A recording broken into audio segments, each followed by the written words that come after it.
9ನೇ ತರಗತಿ ದೈಹಿಕ ಶಿಕ್ಷಣ ಅಧ್ಯಾಯ 1 ಸ್ವಾತಂತ್ರ್ಯ ನಂತರ ಭಾರತದಲ್ಲಿ ದೈಹಿಕ ಶಿಕ್ಷಣದ ಬೆಳವಣಿಗೆ. ಅಧ್ಯಾಯ 1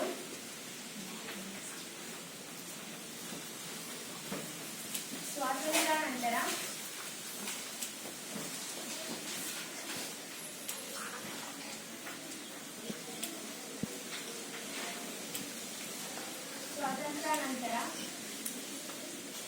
ಭಾರತದಲ್ಲಿ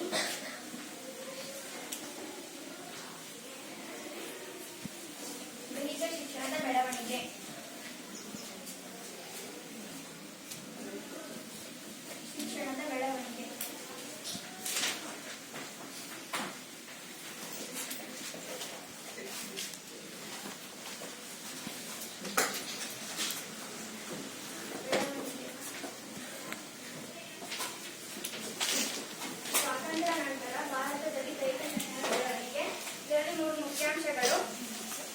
ಸ್ವಾತಂತ್ರ್ಯ ನಂತರ ಭಾರತದಲ್ಲಿ ದೈಹಿಕ ಶಿಕ್ಷಣದ ಬೆಳವಣಿಗೆ. ಎರಡನೆಯದು ದೈಹಿಕ ಶಿಕ್ಷಣದ ಅಭಿವೃದ್ಧಿಗಾಗಿ ವಿವಿಧ ಸಮಿತಿಗಳ ನೇಮಕ. ಮೂರನೆಯದು ವಿವಿಧ ಸಮಿತಿಗಳು ನೀಡಿದ ಶಿಫಾರಸುಗಳು ಮತ್ತು ಅನುಷ್ಠಾನ. ಮೊದಲನೆಯದು ಸ್ವಾತಂತ್ರ್ಯ ನಂತರ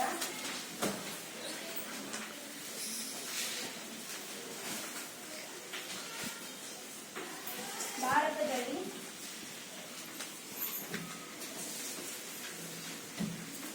ದೈಹಿಕ ಶಿಕ್ಷಣದ ಬೆಳವಣಿಗೆ.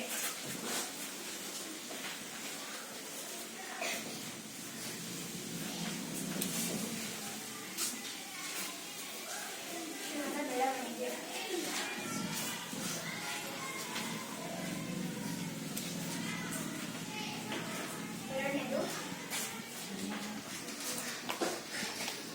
ದೈಹಿಕ ಶಿಕ್ಷಣದ ಅಭಿವೃದ್ಧಿಗಾಗಿ ವಿವಿಧ ಸಮಿತಿಗಳ ನೇಮಕ. ದೈಹಿಕ ಶಿಕ್ಷಣದ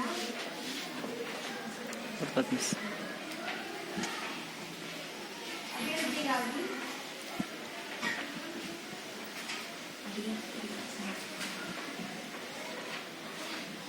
ವಿವಿಧ ಸಮಿತಿಗಳ ನೇಮಕ. ವಿವಿಧ ಸಮಿತಿಗಳ ನೇಮಕ.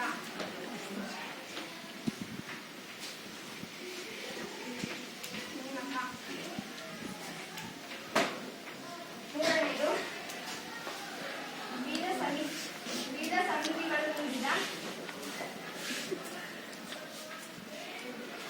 ಸಮಿತಿಗಳು ನೀಡಿದ ಶಿಫಾರಸುಗಳು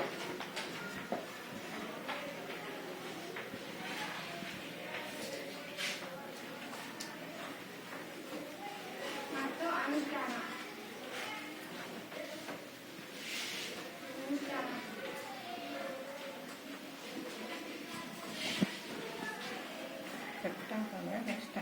ಮೊದಲನೆಯದು ಸ್ವಾತಂತ್ರ್ಯ ನಂತರ ಭಾರತದಲ್ಲಿ ದೈಹಿಕ ಶಿಕ್ಷಣದ ಬೆಳವಣಿಗೆ ಬಗ್ಗೆ ನೋಡೋಣ.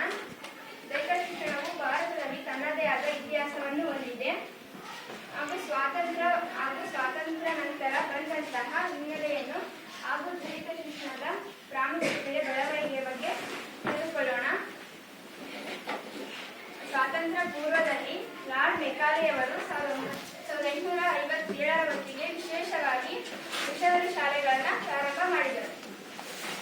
1857ರಲ್ಲಿ ಮಿಷನರಿ ಶಾಲೆಗಳು ಪ್ರಾರಂಭ.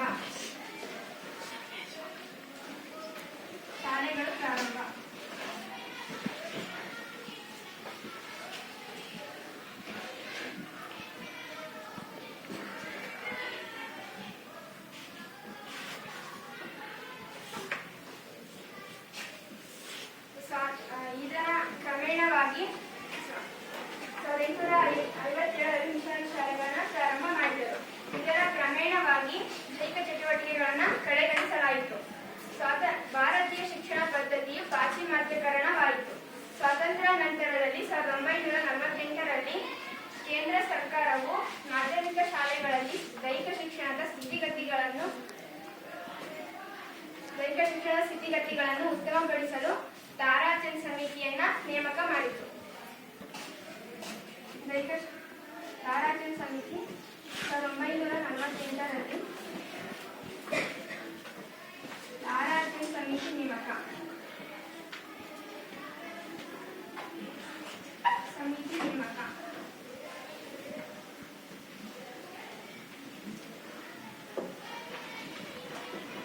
ಮತ್ತು ವಿಶ್ವವಿದ್ಯಾಲಯಗಳಲ್ಲಿ ಶಿಕ್ಷಣ ವ್ಯವಸ್ಥೆಯನ್ನು ಉತ್ತಮಪಡಿಸಲು ಡಾಕ್ಟರ್ ರಾಧಾಕೃಷ್ಣನ್ ಆಯೋಗವನ್ನು ನೇಮಿಸಿತು.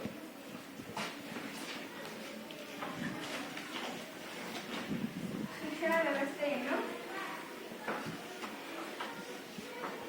ಉತ್ತಮಪಡಿಸಲು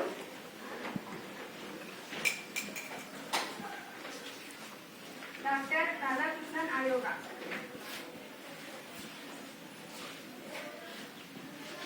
ಆಯೋಗ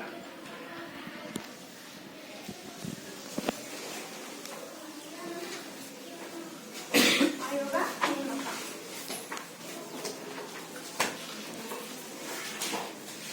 ಈ ಸಮಿತಿಯು ದೈಹಿಕ ಶಿಕ್ಷಣದ ಸ್ಥಿತಿಗತಿಗಳನ್ನು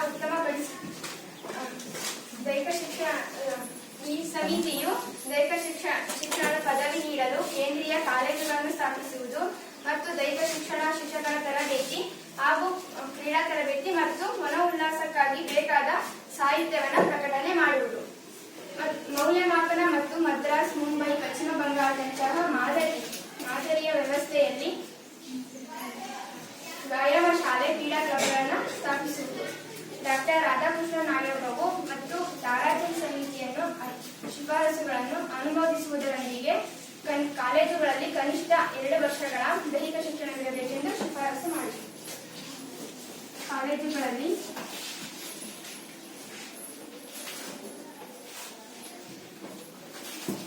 ವರ್ಷ ಕಡ್ಡಾಯ ದೈಹಿಕ ಶಿಕ್ಷಣ.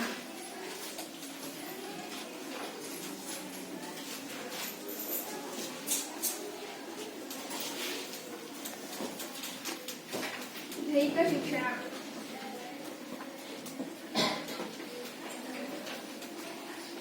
ಈಗ ಸ್ವಾತಂತ್ರ್ಯ ನಂತರ ಭಾರತದಲ್ಲಿ ದೈಹಿಕ ಶಿಕ್ಷಣ ಬೆಳವಣಿಗೆಯನ್ನು ನೋಡಿದ್ವಿ. ಇದರ ಮೇಲೆ 2 ಕ್ವಶನ್ ಕೇಳ್ತೀನಿ. ಭಾರತದಲ್ಲಿ ಸ್ವಾತಂತ್ರ್ಯ ಸಿಗುವ ಮುಂಚೆ ನಮ್ಮ ದೇಶವನ್ನು ಯಾರು ಆಳುತ್ತಿದ್ದರು? ಸರಿ ಉತ್ತರ. 2ನೇದು, ಲಾರ್ಡ್ ಮೆಕಾಲೆಯವರು ಯಾವ ವರ್ಷದಲ್ಲಿ ಮಿಷನರಿ ಶಾಲೆಗಳನ್ನು ಪ್ರಾರಂಭ ಮಾಡಿದರು? ತಾರಾರ್ಜುನ.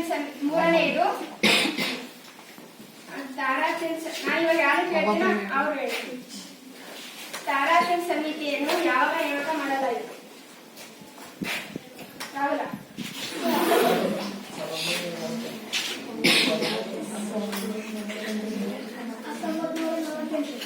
ಸರಿ ಉತ್ತರ. ಮುಂದಿನ ಭಾಗ. 1947ರಲ್ಲಿ ಕೇಂದ್ರ ಸರ್ಕಾರವು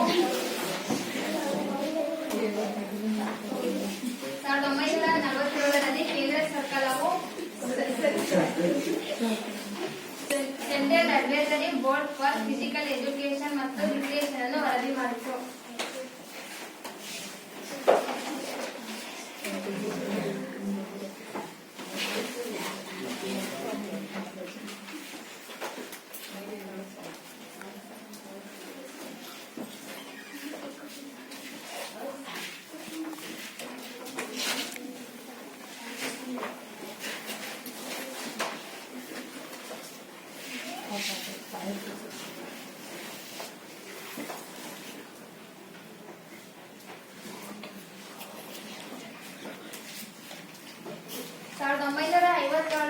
ಮಧ್ಯಪ್ರದೇಶದ ಗ್ವಾಲಿಯರ್ನಲ್ಲಿ ಡಾಕ್ಟರ್ PM ಜೋಸೆಫ್ ಇವರ ನೇತೃತ್ವದಲ್ಲಿ 3 ವರ್ಷದ ಸ್ನಾತಕ ಪದವಿ ದೈಹಿಕ ಶಿಕ್ಷಣ ತರಬೇತಿಗಾಗಿ ಲಕ್ಷ್ಮೀಬಾಯಿ ಇವರ ದೈಹಿಕ ಶಿಕ್ಷಣ ಶಿಕ್ಷಕರ ತರಬೇತಿಗಾಗಿ ಮಹಾವಿಶ್ವವಿದ್ಯಾಲಯವನ್ನು ಸ್ಥಾಪಿಸಿದರು.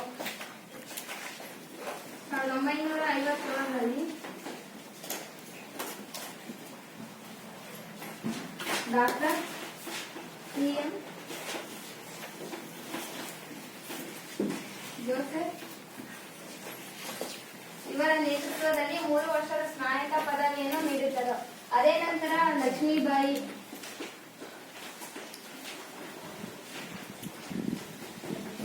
ಇವರು ಕೂಡ ದೈಹಿಕ ಶಿಕ್ಷಣ ತರಬೇತಿಗಾಗಿ ಶಿಕ್ಷಕರ ತರಬೇತಿಗಾಗಿ ವಿಶ್ವವಿದ್ಯಾಲಯ ಪ್ರಾರಂಭಿಸಿದರು.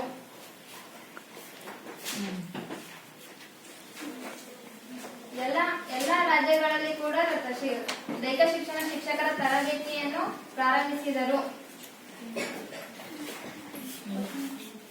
ಕ್ವಶನ್ 1957ರಲ್ಲಿ ಕೇಂದ್ರ ಸರ್ಕಾರವು ಯಾವ ಸಮಿತಿಯನ್ನು ರಚಿಸಿತು?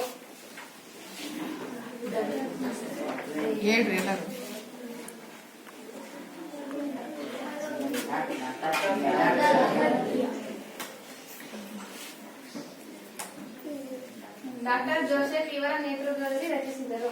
ಮುಂದಿನ ಭಾಗ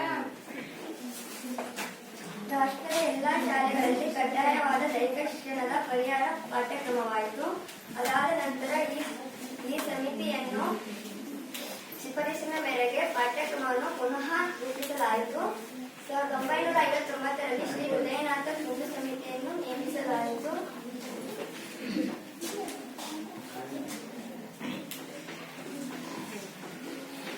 1959ರಲ್ಲಿ ಶ್ರೀ ಉದಯನಾಥ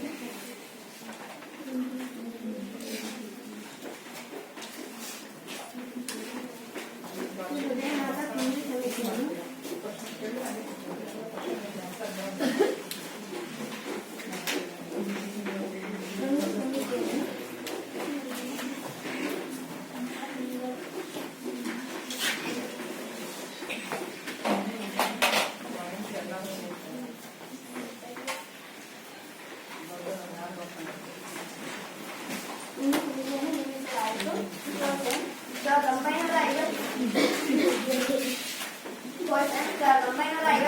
ರಲ್ಲಿ ಯಾವ ಸಮಿತಿಯನ್ನು ನೇಮಿಸಲಾಯಿತು?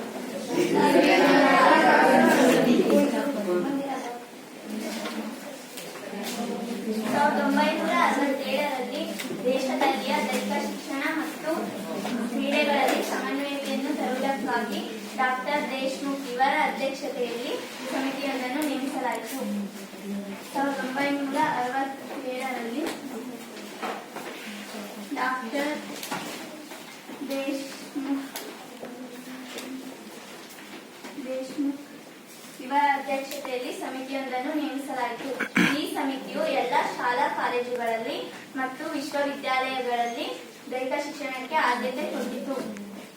ಯೋಗ್ಯ ಪ್ರಗತಿಯಾಗಬೇಕು ಮತ್ತು ಕ್ರೀಡೆ ದೈಹಿಕ ಶಿಕ್ಷಣ ಮತ್ತು ಯೋಗ್ಯ ಪ್ರಗತಿಯಾಗಬೇಕು ಮತ್ತು ದೈಹಿಕ ಶಿಕ್ಷಣ ಕಾರ್ಯಕ್ರಮದಲ್ಲಿ ಯೋಗಾಸನ ಮತ್ತು ಪ್ರಾಣಾಯಾಮಗಳನ್ನು ಸಮಾವೇಶ ಮಾಡಬೇಕು ಎಂಬ ಮುಖ್ಯ ಶಿಫಾರಸು ಮಾಡಿತು. 1992ರಲ್ಲಿ ಕೇಂದ್ರ ಸರ್ಕಾರವು ಹೊಸ ರಾಷ್ಟ್ರೀಯ ಶಿಕ್ಷಣ ನೀತಿಯಲ್ಲಿ ದೈಹಿಕ ಶಿಕ್ಷಣವನ್ನು ಸಮಗ್ರ ಶಿಕ್ಷಣದ ಅವಿಭಾಜ್ಯ ಅಂಗವೆಂದು ಸಮರ್ಥಿಸಿದೆ. 1993ರಲ್ಲಿ ಯೋಗವನ್ನೊಳಗೊಂಡಂತೆ ಕ್ರೀಡೆ ಮತ್ತು ದೈಹಿಕ ಶಿಕ್ಷಣವನ್ನು ಶಾಲೆಯ ಎಲ್ಲ ಹಂತಗಳಲ್ಲಿ ಕಲಿಕಾ ಪ್ರಕ್ರಿಯೆಯ ಅವಿಭಾಜ್ಯ ಅಂಗವನ್ನಾಗಿ ಮಾಡಲು ಕ್ರಮ ತೆಗೆದುಕೊಂಡಿದ್ದಾರೆ. ಶಿಕ್ಷಕರು ಹಾಗೂ ವಿದ್ಯಾರ್ಥಿಗಳು ದೈಹಿಕ ಶಿಕ್ಷಣ ಮತ್ತು ಕ್ರೀಡೆಗಳಲ್ಲಿ ಆಸಕ್ತಿ ವಹಿಸುವಂತೆ ಮಾಡಿದ್ದಾರೆ. ಶಾಲಾ ಕಾಲೇಜುಗಳಲ್ಲಿ ಕಡಿಮೆ ವೆಚ್ಚದ ದೈಹಿಕ ಶಿಕ್ಷಣ ಸವಲತ್ತುಗಳನ್ನು ಅಭಿವೃದ್ಧಿಪಡಿಸಲು ತೆಗೆದುಕೊಳ್ಳಬೇಕಾದ ಕ್ರಮಗಳನ್ನು ಸೂಚಿಸಲು ಶ್ರೀ ಕೆ.ಪಿ. ಸಿಂಗ್ದೇವ್ ಇವರ ನೇತೃತ್ವದಲ್ಲಿ ಸಮಿತಿಯನ್ನು ರಚಿಸಿದೆ. ಶ್ರೀ ಕೆ.ಪಿ. ಸಿಂಗ್ದೇವ್ ಇವರ ನೇತೃತ್ವದಲ್ಲಿ ಸಮಿತಿಯನ್ನು ರಚಿಸಿದೆ. ಶಿಕ್ಷಣದ ಇಂದಿನ ಸಮಿತಿಗಳ ಅಭಿಪ್ರಾಯವನ್ನೇ ಪುನರುಚ್ಚರಿಸುವುದರೊಂದಿಗೆ 16 ಸಲಹೆಗಳನ್ನು ಮಾಡಿತು. ಪ್ರಶ್ನೆ: 1967ರಲ್ಲಿ ಯಾರ ಅಧ್ಯಕ್ಷತೆಯಲ್ಲಿ ಸಮಿತಿಯೊಂದನ್ನು ನೇಮಿಸಲಾಯಿತು? ಪ್ರಶ್ನೆ 2: ದೈಹಿಕ ಶಿಕ್ಷಣವನ್ನು ಸಮಗ್ರ ಶಿಕ್ಷಣದ ಅವಿಭಾಜ್ಯ ಅಂಗವೆಂದು ಯಾವಾಗ ಸಮರ್ಥಿಸಿದೆ?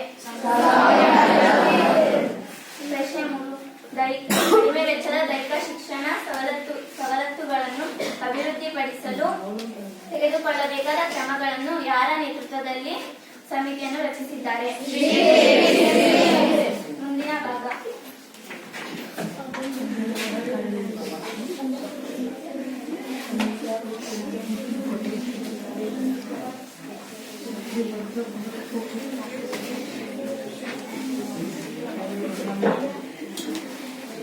ಶ್ರೀ ಕೆಪಿ ಸಿಂಗ್ ಸಮಿತಿಯ ಬಗ್ಗೆ ನೋಡೋಣ.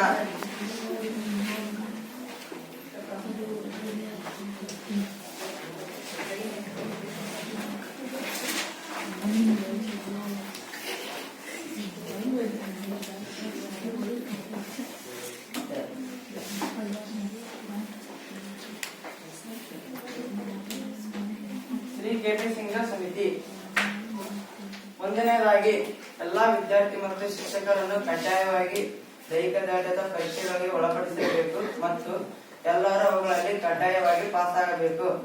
ಎರಡನೆಯದಾಗಿ ಶಾಲೆಗಳಲ್ಲಿ ದೈಹಿಕ ಶಿಕ್ಷಣ ಮತ್ತು ಕ್ರೀಡೆಗಾಗಿ ಪ್ರತಿದಿನ 40 ನಿಮಿಷಗಳ ಅವಧಿಯನ್ನು ಒದಗಿಸಿರಬೇಕು ಮತ್ತು ದೈಹಿಕ ಶಿಕ್ಷಣ ಶಿಕ್ಷಕರ ನೇತೃತ್ವದಲ್ಲಿ ಒದಗಿಸಿರಬೇಕು. ಮೂರನೇದಾಗಿ ಯೋಗವನ್ನು ದೈಹಿಕ ಶಿಕ್ಷಣದ ಅವಿಭಾಜ್ಯ ಅಂಗವನ್ನಾಗಿ ಮಾಡುವುದರೊಂದಿಗೆ ಶಾಲಾ ಶಿಕ್ಷಣದಲ್ಲಿ ಸೇರ್ಪಡೆ ಮಾಡಬೇಕು. ನಾಲ್ಕನೇದಾಗಿ ಸ್ಪರ್ಧಾತ್ಮಕ ಕ್ರೀಡೆಗಳಲ್ಲಿ ಭಾಗವಹಿಸಿದ ವಿದ್ಯಾರ್ಥಿಗಳಿಗೆ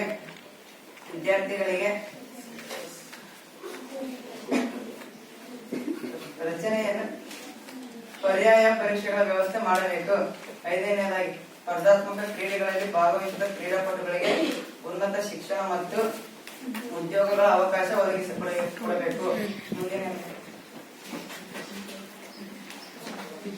ಈ ಕೆಪಿ ಸಿಂಗ್ ಸಮಿತಿಯು 1 ಮತ್ತು 12ನೇ ತರಗತಿಯವರೆಗೆ ದೈಹಿಕ ಶಿಕ್ಷಣವನ್ನು ಎಲ್ಲ ಹಂತಗಳಲ್ಲಿ ಅಳವಡಿಸಲು ತೀರ್ಮಾನಿಸುತ್ತದೆ.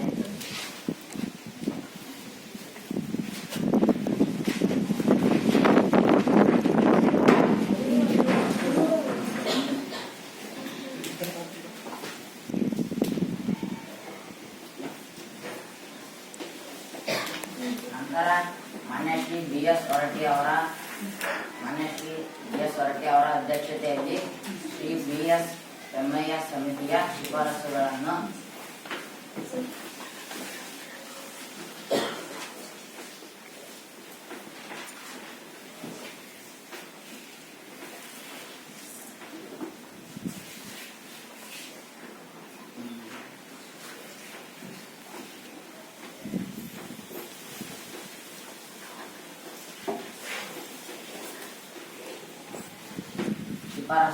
ಆಧಾರವಾಗಿಟ್ಟುಕೊಂಡು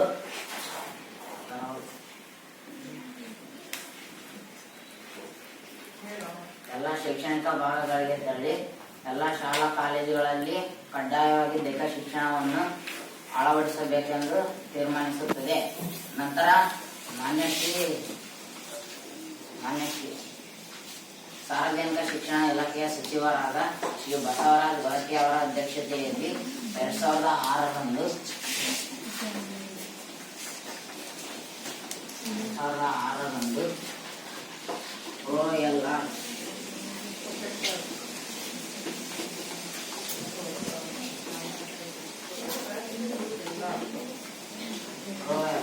ಪ್ರೊಫೆಸರ್ ಎಲ್.ಆರ್. ಸಂಸ್ಥೆಯನ್ನು ರಚಿಸುತ್ತದೆ. ಈ ಸಂಸ್ಥೆಯು ಎಲ್ಲಾ ಶೈಕ್ಷಣಿಕ ಭಾಗಗಳಿಗೆ ತೆರಳಿ ಅಲ್ಲಿಯ ಸ್ಥಿತಿಗಳನ್ನು ಅರಿತು ಎಲ್ಲಾ ಶಾಲಾ ಕಾಲೇಜುಗಳಲ್ಲಿ ಕಡ್ಡಾಯವಾಗಿ ದೈಹಿಕ ಶಿಕ್ಷಣವನ್ನು ಬಳಸಬೇಕೆಂದು ತೀರ್ಮಾನಿಸುತ್ತದೆ. ಕೊನೆಯದಾಗಿ 9ನೇ ತರಗತಿಯವರೆಗೆ ಕಡ್ಡಾಯ ದೈಹಿಕ ಶಿಕ್ಷಣವನ್ನು ತೀರ್ಮಾನಿಸುತ್ತದೆ.